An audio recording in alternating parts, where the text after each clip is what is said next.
Hello বন্ধুরা, নমস্কার। আজকে তোমাদের সাথে শেয়ার করতে চলেছি আজকেই ঘটে যাওয়া একটা অস্বাভাবিক ঘটনা, যেটা শুনলে তোমরা হয়তো খুবই স্যাটিসফাইড হবে, আমার মতো অনেকেই। ব্যাপারটা হলো ইনস্ট্যান্ট কার্মা যাকে বলে। আজকে আমি আর আমার একটা ওয়ার্কার আমরা লাঞ্চের জন্য বেরোতে যাচ্ছি। সেই সময় তাকে একজন কলিগ আটকায় আর জিজ্ঞাসা করে যে একটা ম্যানেজারের চামচা যাকে বলা হয় সেইটাকে আটকায়, জিজ্ঞাসা করে যে এই ট্র্যাকারটা হয়েছে কি না। সেই ইনস্ট্যান্টটাকে বলে দেয় আমি লাঞ্চে যাচ্ছি, লাঞ্চ কমপ্লিট করে দেবো। আমরা তারপরে চলে আসি। তার হয় না, সে ইনস্ট্যান্ট ম্যানেজারকে পার্সোনালি মেসেজ করে, নয় ফোন করে জানায় এবং ব্যাপারটা হাইলাইট করে, এবং আমাদের যাওয়ার মুহূর্ততেই ম্যাডাম বলতে আমাদের ম্যানেজার তাকে গ্রুপে ট্যাগ করে লেখে যে এই ট্র্যাকারটা কতক্ষণে কমপ্লিট হবে। তারপরে সে বলে যাবে লাঞ্চ করে এসে তারপর আমি কমপ্লিট করে দেবো।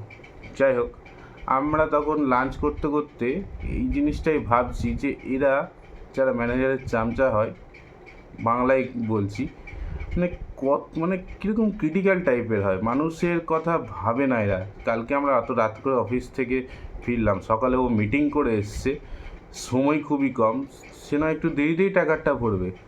কেন এই জিনিসটা করা আমি বুঝতে পারি না। আমি বলি এদের সাথে কি কিছু হয় না, এদেরকে কোনো এরা যে এরকম নোংরামিটা করে, এটা একটা তো সলিউশন হওয়া উচিত।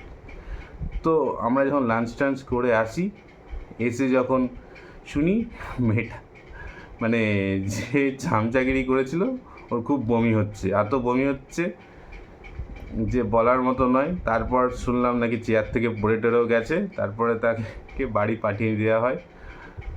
এক দুজন মিলে, ওর যারা আশেপাশের বাড়ি তারা মিলে তাকে বাড়ি পাঠিয়ে দেওয়া হয়। তো তোমাদের কাছে এটাই বলার যে এই রকম চামচাগিরি করাটা ঠিক নয়। আজকে তুমি ম্যানেজারের কাছে ভালো সাজছো, কিন্তু সত্যি কথা বলতে এটা উচিত নয়। আমার তো এটাই মনে হয়। তোমাদের কি মনে হয় তোমরা অবশ্যই কমেন্টে জানিও। আর আমার সাথে এই রকম ভিডিওর সাথে জুড়ে থাকতে গেলে অবশ্যই সাবস্ক্রাইব করো, লাইক করো, শেয়ার করো। জাস্ট এইটুকুই তোমাদের কাছে চাওয়ার।